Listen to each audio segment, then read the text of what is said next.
We helped a brand clean up their dirty, hijacked Amazon channel in less than 75 days. They had around like 20% initially, like 20% buy box win rate, dozens of unauthorized resellers that they don't know where it came from, and map all over the place. I'm Jassim Ais, I'm the CEO and founder of Voadera, an Amazon e-commerce marketplace company. And in this video, I'm going to walk you through what is a dirty channel, why brand protection, why having an exclusive channel or clean channel is so important, the 3-step framework that we implemented to clean up this brand's channel, as well as contingency plans if those didn't work out, and the results that we see. And very, very importantly at the end, make sure you stick around. I'm going to mention the wrong way we've seen so many brands go about this thing, and actually it backfires and it hurts them long term eventually as well. To start off things, I want to get into what is a dirty channel and how does it happen. So basically a dirty channel is when your product is being sold without basically your permission, without your control, without you knowing where it came from. And this leads you to obviously losing control over many important things: how your product is priced, your customer experience, your customer journey. I'll get into more of that later. How does it happen? It mainly happens in 2 ways. So there's the unauthorized resellers and the counterfeiters. I'm going to go over the counterfeiters really quickly. So counterfeiters basically when your product is being sold by other people on your listing that are selling illegitimately. So they're counterfeiting your product. It's not what you originally made. They're making a knockoff somewhere else. I'm not going to be talking about this in this video. I'll maybe make another video in the future, so make sure to like and subscribe to get access to that video. But in this one, I'm going to be talking about the more common one, which is unauthorized resellers. So unauthorized resellers, these are basically resellers on your listing that you never gave permission to sell. That's why the name, hence unauthorized, obviously. So this could be many different reasons. They could be resellers that got access to your product, and this is of course all legitimately they're selling it. And the first sale doctrine, this is very important. The first sale doctrine protects these people. Actually, that's American law, where basically everything that you buy, you don't need the copyright holder's permission to sell it anywhere, whether it's online or whatever. You have the right to resell anything that you buy legitimately. So it protects these people. But obviously it's a nuisance to you. How do they get access to it? We'll get into a little bit of that later. But either maybe big box retailers, Marshall, TJ Maxx, Home Goods, for example, the resellers, they go there, arbitrage it, or Walmart, Target, any place that they're either, even eBay, maybe they buy at eBay at a price, they arbitrage on Amazon for a different price. Or maybe they're also buying from you. They act like they're going to sell it in their retail store, but in turn, they go sell it online. So this is different access, but this is the main ways that your channel becomes dirty. This is more of a reactionary video. So reactive video. So this is after your channel is dirty, and once there's already resellers, how to react to that sort of situation. It's not preemptive. I couldn't make another video that's preemptive in the future. Again, make sure to ask for in the comments if you're interested in that.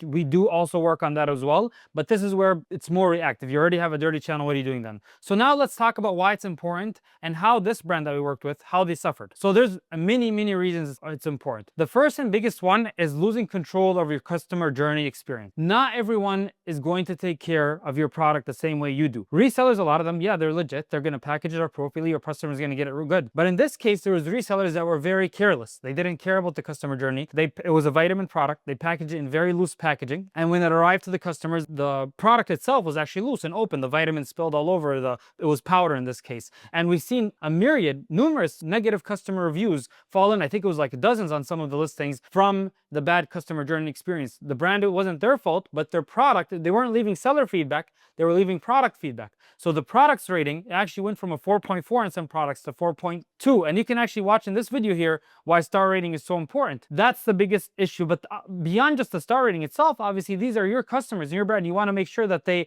have a positive experience ordering your product. The second thing is the map went down from $38.99 to $28.99. And it was a price war continuously going down. So this wasn't like it settled there. There was additional resellers. They were bringing it down a little bit lower. So this caused a few issues. One, margin was lost. They were still obviously making little bit of money on this price point, but it was much less ineffective. They weren't able to market as effectively. They had to take basically budgets from somewhere else to maintain this price point. The bigger issue was that the big box retailers that they work with were pissed. The buyers that they worked with were like, what the heck? Customers are saying we want price matching.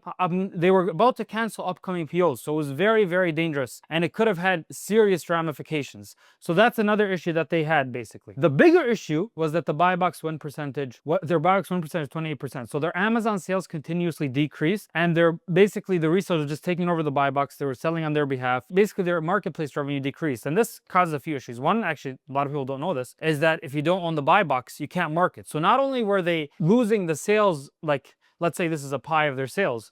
They were getting less of that pie, but the pie was also shrinking because they were doing less ads. So it was a double negative effect. So this was actually very, very big issue. So that's why in this case, such a big issue. These are the most common ones that we run into. Why obviously brand desire a positive, like basically a clean channel. Now let's get into the 4-part framework we implemented to clean this channel's brand. The first thing that we did was we audited the entire supply chain. We saw where everyone was, their locations, and we obviously, this is very relevant. I'm getting to some more steps later, but we obviously mapped that against internal data of these sellers and if they're legitimate retailers, and we also mapped it against the resellers that were on listing. We tried to look for any matches and basically did a full analysis on that end. The second thing is we closed any backdoors. So a lot of these people that were buying, I would say around 20% of their distribution was people claiming they had a retail store, was either people claiming they had a retail store and just sold on Amazon, or even retail stores that were basically selling like 10% of their stuff in the retail store, but 90% of their sales came from Amazon. So we cut out those people. There was nothing they can work. It won't work for them anyways. There was no chance for this to be a mutually beneficial relationship.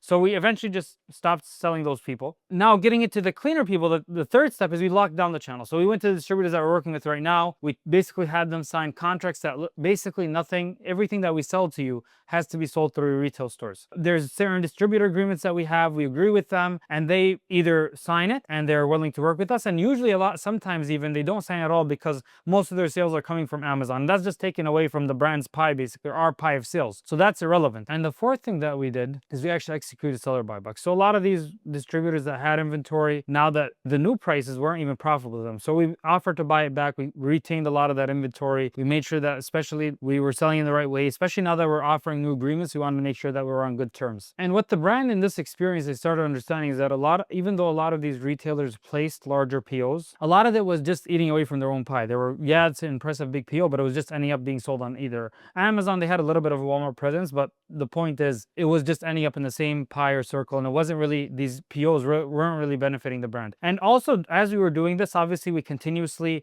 had like weekly meetings with the brand. We monitored key statistics. We saw, like after we signed an agreement with the brand, we saw other people come off, or we saw how it played out, because there was still remaining inventory that had to be cleaned up. As we were going through this process, the main things that we kept an eye on were the buy box win rate, the number of unauthorized resellers in total, and obviously per ASIN, and the MSRP price update. So we obviously, as we implemented these changes, we kept an eye on, we had weekly meetings to kind of just review these along with dashboards. It was just basically a critical situation. Like it was emergency. We kind of reviewed it every week as we went by, and the trajectory was good. So we just kept on doing more of what we're doing, more buybacks, cleaning up the supply chain further. And then if we were suspicious about someone, we initially let them go. If we didn't see the unauthorized resellers change, then we kind of, okay, yeah, this person was actually legitimately not selling it online. Let's go back into him. Because like I said, there's so many diversion distributors where they say, for example, they're going to sell it internationally, but it just ends up back on Amazon. So we kept an eye on that. And some of the results of brand experience, they obviously went back to their map price. So from $29.99 back to $39.99. And actually, we're discussing raising the price even now. And I actually have a video how to raise prices how to beat your competition without lowering prices. We're implementing some of that stuff for them. But also, obviously, the buybacks win rate, within 75 days, it went back to 75, 78%. Not everyone was removed. Again, there was still some backlogged inventory that people had, but we kind of worked with them to just sell through it. And we knew that we were heading in the right trajectory. And we're projecting like possibly another month or two, over 90% win rate on this specific ASIN, on this specific brand in general. So now, what's some of the stuff that we could have done, like contingency plans that we had if this didn't work? Well, there's a few things. If we still didn't get control, like these are some stuff that we haven't implemented in the past, like we a la carted them basically. But one of them is different UPCs for different marketplaces, or different products or SKUs for marketplaces. So for example, if we sell a red color in Walmart, we're selling a blue color on Amazon. It's not that simple. But just to kind of, we don't have that listing on there. Just to kind of make sure that we control each one. So we have slightly different SKU variations. We were discussing this with the brand for different channels to make sure we control each one and we know where each one lives. The other one is transparency codes with Amazon. They charge like, I think it was like 5 or 10 cents a unit. I don't remember the number exactly, but basically this is like, okay, if something goes wrong here, we know where the product came from, its origination story, some of that stuff. Now, if partners obviously violated the agreements that we had with them, then we'd get lawyers involved. But then we also sometimes we do cease and desist when there's unethical practices, to just see basically the unauthorized sellers are either not reacting with us, or they're just, we believe that it might even possibly be getting a counterfeit, but I don't want to get too much into that. And then finally, there's even resource escalation within Amazon, like we talked about IP infringements in the past, but obviously we don't want to do these for unauthorized. I'll get into that later. But there's even the CCU team, compliance basically team, or there's the ABS team, Amazon Brand Solutions team. So they help with a lot of these restrictions. So getting the brand soft gated or even hard gated, basically making the case that a lot of these, but this is more relevant when it's counterfeit issue than it is unauthorized. But it could work in the other situation if there's a combination of both, and trying to just push Amazon and tell them that it's a benefit of both parties in that case. But again, we have to make sure that you're understanding the situation appropriately for this one as well. And then we also had a plan to get more, like for example, softwares or tools. There's a few out there where you're monitoring different marketplaces, seeing what's going on and doing all that kind of stuff. But thankfully, these are more resource intensive. They're more costly. So and they're not as healthy as the first one. The first one is like a root cause solution. So we wanted to just leave them for later. Now let's get into the wrong way brands do this actually. So a lot of brands think like, listen, I'm just going to sue everyone on there. What are you going to sue them for? Like, you're kind of funny. They have the first sale doctrine protecting them. So they're not doing anything illegal. What are you going to sue them for? The other one is even worse. They just file IP claims against Amazon. So against these resellers, like there's basically filing a claim. They tell Amazon it's inauthentic and Amazon takes the seller down. So this is useless for two reasons. One, the seller just proves to Amazon that it's actually legitimate. They show them the invoice of how they bought it. But the other reason is Amazon weaken your brand registry account. They don't respect it as much. And then there's actually something within Amazon called Project Zero. And to get into Project Zero, I think you have to have a 90% IP success claim rate. So good luck getting to that, just filing false claims. We obviously want to make sure that we have a strong brand registry account with Amazon, so that when there is a counterfeit reseller, we're actually making legitimate claims and we're not just lying about things. And that we try to avoid that whenever we can. A few other ones that I've seen, just sending legal threats without like any documentation, similar to the cease and desist that I talked about earlier. And then some brands we have seen like they just want to brute force it and just lower price. So if I'm at this price, I'm only profitable, no one else is. One, that hurts your long-term brand image. If your customers see you as a premium brand, good luck getting that viewage with like being a market leader in prices, and good luck raising it again. You might run into buy box depression issue. The customer might not have an appetite to buy at a higher price if they bought at a lower price. And the previous customers that buy at a higher price, they're going to see the lower price and they're going to be upset, asking for refunds. It's happened with us before. We learned our lessons. It hasn't been the right way for us to address these issues. So all in all, brand protection is obviously very serious. It's a full process to address this. We obviously always try to do it the right way from the root causes.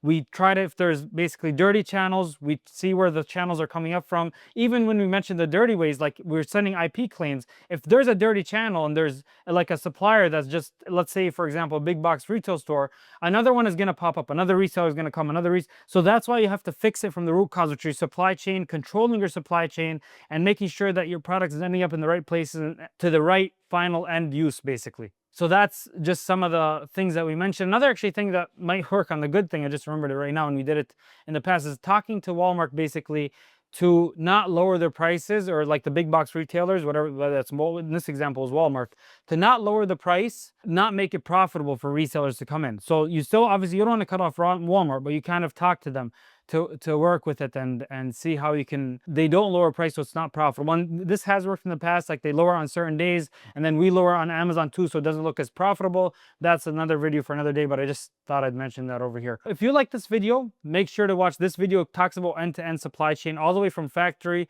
to customer door. I actually had a VP tell me that I can't believe like you're getting away with this for free.